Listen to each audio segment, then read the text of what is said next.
đôi này nóគ្នាបានដឹងអញ្ចឹងវីដេអូមុនខ្ញុំបាននិយាយអំពីច្បាប់ស្ដីអំពីអាកាសចរស៊ីវិលកម្ពុជាថ្មីដែលធៀមនឹងដាក់ឲ្យប្រើប្រាស់ក្នុងខែ2ខាងមុខហ្នឹងហើយចម្ពោះនៅក្នុងហ្នឹងមានរហូតដល់25ចម្ពោះដែលបន្ថែមដល់14ចម្ពោះអញ្ចឹងរឿងនេះគឺខ្ញុំនឹងប្រាប់អ្នកនរគ្នាអំពីចម្ពោះនីមួយៗហ្នឹងគឺនិយាយអំពីអ្វីខ្លះប៉ុន្តែចំពោះមាត្រាដែលសរុបមាន104មាត្រាគឺអត់បានបកស្រាយឯព្រោះវាស្ថិតនៅក្នុងឯកសារដែលក្រាស់មែនទែនអញ្ចឹងចំពោះនីមួយៗនៅពេលដែលអ្នកដឹងហើយអាច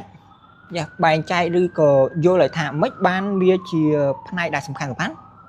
ដាក់ទៅជាចម្ពោះ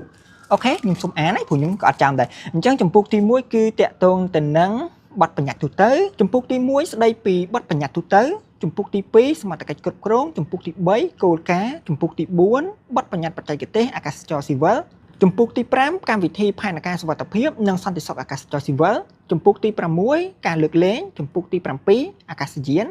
ចម្ពោះទី8បុគ្គលិកចម្ពោះទី9កិច្ចប្រតិបត្តិការអាកាសយាននិងការនាំផ្លូវអាកាសចម្ពោះទី10ការរុករកនិងសង្គ្រោះចម្ពោះទី11ទំនិញគ្រោះថ្នាក់ចម្ពោះទី12អាកាសយានគ្មានមនុស្សបើកនិងការងារពីលើអាកាសចម្ពោះទី13គ្រឹះស្ថានបណ្ដុះបណ្ដាលវិស័យអាកាសចរស៊ីវិលចម្ពោះទី14រោងចក្រផលិតអាកាសយាននិងអង្គភាពថែទាំអាកាសយានចម្ពោះទី15អាកាសយានដ្ឋានចម្ពោះទី16កិច្ចការពារបរិស្ថានចម្ពោះទី17ការគ្រប់គ្រងឧបសគ្គនិងសត្វបង្កគ្រោះថ្នាក់នៅតំបន់ជុំវិញអាកាសយានដ្ឋានចម្ពោះទី18សន្តិសុខអាកាសចរស៊ីវិលចម្ពោះទី19ការដឹកជញ្ជូនតាមផ្លូវអាកាសចម្ពោះទី20ការទទួលខុសត្រូវនិងធានារ៉ាប់រងចម្ពោះទី21អធិការកិច្ចអាកាសចរស៊ីវិលចម្ពោះទី22ទោសបញ្ញត្តិចម្ពោះទី23ការអនុវត្តសន្ធិសញ្ញាឬអនុសញ្ញាអន្តរជាតិចម្ពោះទី24អន្តរបញ្ញត្តិចម្ពោះទី25អវសានបញ្ញត្តិ